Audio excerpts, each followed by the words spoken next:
আল্লাহ পাক রব্বুল আলামিন বলেন, লা ইন শাকারতুম লা আযীদান্নাকুম ওয়া লা ইন কাফারতুম ইন্না আযাবি লাশাদীদ। যেই বান্দা নিয়ামত পাওয়ার পরে শুকরিয়া আদায় করে, আমি আল্লাহ ঘোষণা দিলাম ওই বান্দার নিয়ামত আমি আল্লাহ আরো বাড়াইয়া দিই। আবার বলেছেন, যেই বান্দা আমি নিয়ামত পাওয়ার পরে শুকরিয়া আদায় করবে না, আমি আল্লাহ এটাও ঘোষণা দিলাম ওই বান্দার নিয়ামত আমি কেড়ে নেব। এরপরে আবার বলেছেন, ইন্না আযাবি লাশাদীদ। এবং ওই বান্দাকে, যেই বান্দা নিয়ামত পাওয়ার পরে কৃতজ্ঞতা প্রকাশ করবে না, শুকরিয়া আদায় করবে না, আমি ওই বান্দার নিয়ামতই শুধু কেড়ে নেব না, ইন্না আযাবি লাশাদীদ, ওই বান্দাকে আমি কঠিন আযাবের মধ্যেও নিপতিত করব। নাউযুবিল্লাহ।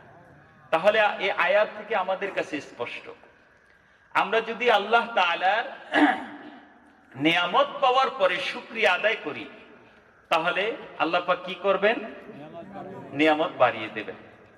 এখন প্রশ্ন জাগে যে আমরা খাওয়ার পরে তো আলহামদুলিল্লাহ বলি, পরের বেলায় তো একসাথে দুই বেলার খাবার খাইতে পারি না, নিয়ামত বাড়িয়ে দেবেন না? আমি খাইলাম মনে করেন 1 প্লেট, আমি তো খাওয়ার শেষে বললাম আলহামদুলিল্লাহ, পরের বেলায় তো আল্লাহ পাক নিয়ামত বাড়িয়ে দিলে 2 প্লেট খাইতে পারবো। বিষয়টা কি এমন? আল্লাহ পাক রব্বুল আলামিন বলেন, যেই বান্দা আমি আল্লাহ তাআলার নিয়ামত পাওয়ার পরে শুকরিয়া জ্ঞাপন করবে, কৃতজ্ঞতা প্রকাশ করবে, যেই বান্দা আমি আল্লাহ তাআলার নিয়ামতের শুকরিয়া আদায় করবে, ওই বান্দাদের নিয়ামত আমি বাড়িয়ে দেই।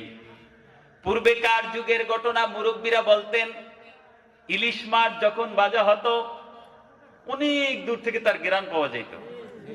পান এখন? আমাদের মা বোনেরা পাক করে, তার কাছে জিজ্ঞাসা করবেন, নাকে সর্দি নাই, তারপরও ঘ্রাণ পায় না, সেই ঘ্রাণ চলে গেছে। কারণ কি? আগেরকার যুগের আমাদের মুরব্বীরা রবের প্রতি একটা কৃতজ্ঞতা ছিল অন্যরকম, অন্তরের অন্তঃস্থল থেকেই তারা কৃতজ্ঞতা প্রকাশ করতেন, আল্লাহ পাকের ভয় তাদের অন্তরের মধ্যে বিরাজ করতেন। আগেরকার যুগের মুরব্বীরা বলতেন, এত ফল বাগানে পড়ে থাকতো, খাওয়ার মানুষ ছিল না, খাইতাম না। আর এখন পায়ও না, এমনকি পশু পাখিরা পর্যন্ত খাইতে পারে না। কারণটা কোথায় কোথায় চলে গেছে? পরবর্তী যুগ আমাদের প্রজন্ম, ডিজিটাল যুগ, এমন হালতে, এমন যুগে আমরা চলে এসেছি। এখন তো কৃতজ্ঞতা ভালো, এমন নাফরমানি আমাদের দ্বারা হইতেছে, আমাদের কাছ থেকে নিয়ামত কেড়ে নেবেন না তো কি করবেন? যেই বান্দারা সঠিকভাবে আল্লাহ পাক রব্বুল আলামিনের নিয়ামতের কৃতজ্ঞতা প্রকাশ করেছে, ঠিকই আল্লাহ পাক রব্বুল আলামিন তাদেরকে নিয়ামতের ভান্ডারের মধ্যে শামিল করেছেন, নিয়ামতের ভান্ডারের মধ্যে তাদেরকে সীমাবদ্ধ করেছেন। কিন্তু যেই বান্দারা নাশুকরিয়া করেছে, তাদেরকে আল্লাহ পাক আযাব দিয়েছেন। একবার মুসা পয়গম্বর রওনা হলেন আল্লাহ পাক রব্বুল আলামিনের সাথে সাক্ষাতের জন্য। পথিমধ্যে এক ধনাঢ্য ব্যক্তি, ধনী ব্যক্তি দাঁড়ালেন। পয়গম্বর মুসা আলাইহিস সালাতু ওয়াস সালাম রওনা হলেন। ওই ধনী ব্যক্তি মুসা পয়গম্বরকে প্রশ্ন করলেন, হে পয়গম্বর মুসা, আমাকে আল্লাহ পাক রব্বুল আলামিন এত ধন সম্পদ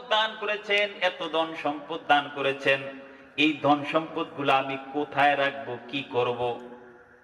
তেমন কোন স্থান নেই। আমাকে আল্লাহ পাক এত ধন সম্পদ দান করেছেন, ধন সম্পদ ভোগ করার মতো লোক নাই। আমার যা দরকার, পরিবারের জন্য দরকার, তার চাইতে কোটি কোটি গুণ বেশি দিয়েছেন।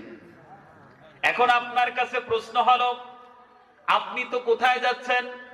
আল্লাহ পাক রব্বুল আলামিনের সঙ্গে কথা বলার জন্য রওনা হয়েছি।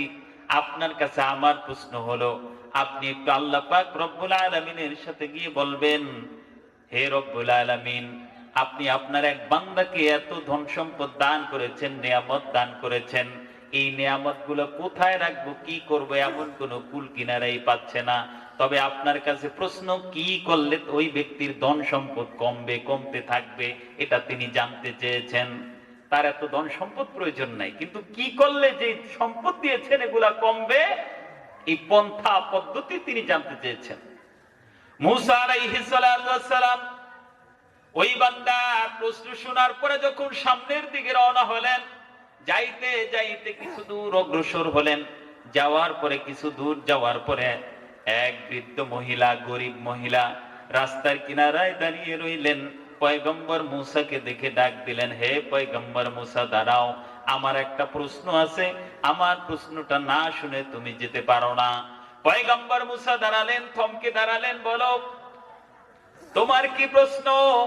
ওই বৃদ্ধ গরিব মহিলা পয়গম্বর মুসাকে বললেন, পয়গম্বর মুসা, তুমি কোথায় যাচ্ছ? নিশ্চিত রূপে আল্লাহ পাক রব্বুল আলামিনের সঙ্গে কথা বলার জন্য রওনা হয়েছ। তোমার কাছে প্রশ্ন, তুমি রব্বুল আলামিনের কাছে জিজ্ঞেস করবা। আমাকে আল্লাহ পাক রব্বুল আলামিন এত এত গরিব বানাইছে, এত গরিব নিঃস্ব অসহায় বানাইছেন, এত গরিব বানাইছেন, আমি যে মাথা গোজার ঠাইটুকু একটা ঘর তৈরি করব, সেই ঘর তৈরি করার মতো সামর্থ্য পর্যন্ত আমার নেই। আমি কোন রকম বসবাস করতেছি, রাত্রি যাপন করতেছি। কি করলে আমার সম্পদ বাড়বে, এটা রব্বুল আলামিনের কাছে, তোমার রবের কাছ থেকে তুমি জেনে আসবা। মুসা পয়গম্বর দ্বিতীয় প্রশ্ন শোনার পরে রওনা হলেন। সামনে যখন রওনা হলেন, পথিমধ্যে দেখলেন এক আল্লাহর বান্দার দুটো হাত নাই, দুটো পাও নাই, হাত নাই, পা নাই।